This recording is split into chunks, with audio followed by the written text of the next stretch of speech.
आज बच्चों फिर एक प्रेरक कहानी आपको सुनाती हूँ। विश्वास का मूल्य। एक गांव में एक किसान अपने परिवार के साथ रहता था। एक दिन वह एक शिशु बच्चा छोटा सा नेवले को अपने घर ले आया। और बच्चों वह नेवला बहुत घायल था, उसके बहुत चोट लगी थी। किसान की पत्नी ने पूछा, ये नेवला आप कहाँ से ले आए? किसान ने कहा, यह सड़क के किनारे घायल अवस्था में पड़ा हुआ था और अब हम इसे अपने साथ ही रखेंगे यदि तुम इसकी सहमति दे दो। किसान की पत्नी ने कहा, हाँ हाँ क्यों नहीं, मेरी सहमति है।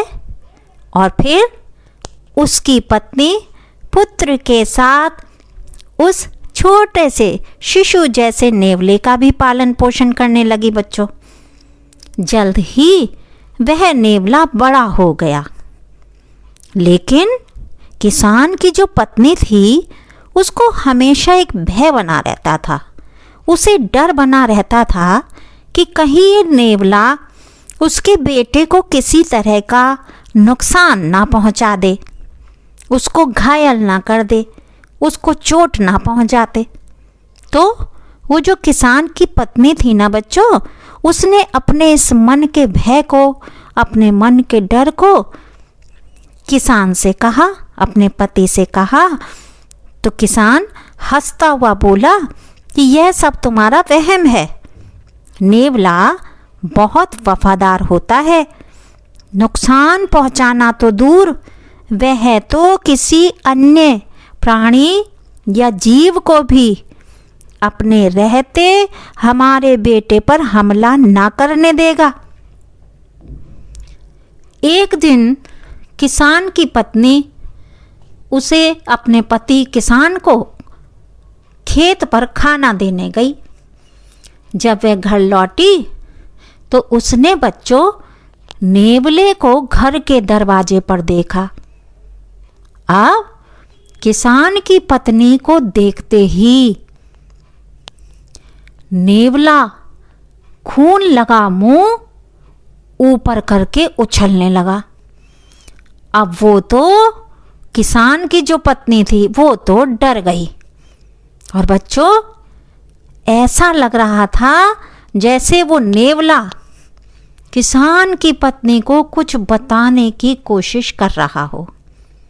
लेकिन किसान की पत्नी को क्या लगा कि नेवले ने उसके बच्चे को मार डाला है, और वह जोर जोर से रोने लगी। रोते रोते उसने क्या कहा कि अरे दुष्ट नेवले, मैं तुझे अब नहीं छोड़ूंगी। और उस किसान की पत्नी ने नेवले को पीटना शुरू कर दिया, और वो बेचारा नेवला बचने के लिए बच्चों इधर उधर भागा, पर वो मारा गया।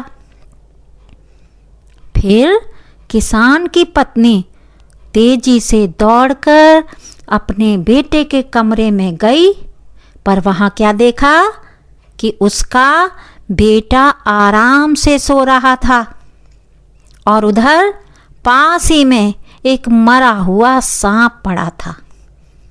पल भर में वह सब कुछ समझ गई, और उसने बच्चों ना समझी में अपने बच्चे की जान बचाने वाले नेवले को ही मार डाला। उसकी आंखों से आंसू तो बहने लगे। ये आंसू भले ही नेवले के लिए थे, पर वह रोते हुए कह रही थी कि काश मैंने उसे मारने से पहले एक बार अपने बच्चे को तो देख लिया होता, तब मुझसे इतनी बड़ी गलती ना होती। तो बच्चों इस कहानी से आप सबको क्या सीख लेनी चाहिए कि हमें अपना काम विवेक से, सोच समझकर और धैर्य से, धीरज के साथ निर्णय लेकर करना चाहिए। जल्दबाजी के निर्णय शैतान के होते हैं और उनसे जीवन में हमारा हमेशा नुकसान हो जाता है। तो बताइएगा कमेंट करके कि आपको ये प्रेरक कहानियाँ कैसी लग रही हैं। मैं फिर एक और कहानी के साथ शीघ्र ही आपसे फिर मिलती हूँ। तब तक के लिए नमस्ते, आदाब, शब खैर, सत श्री अकाल, गुड बाय।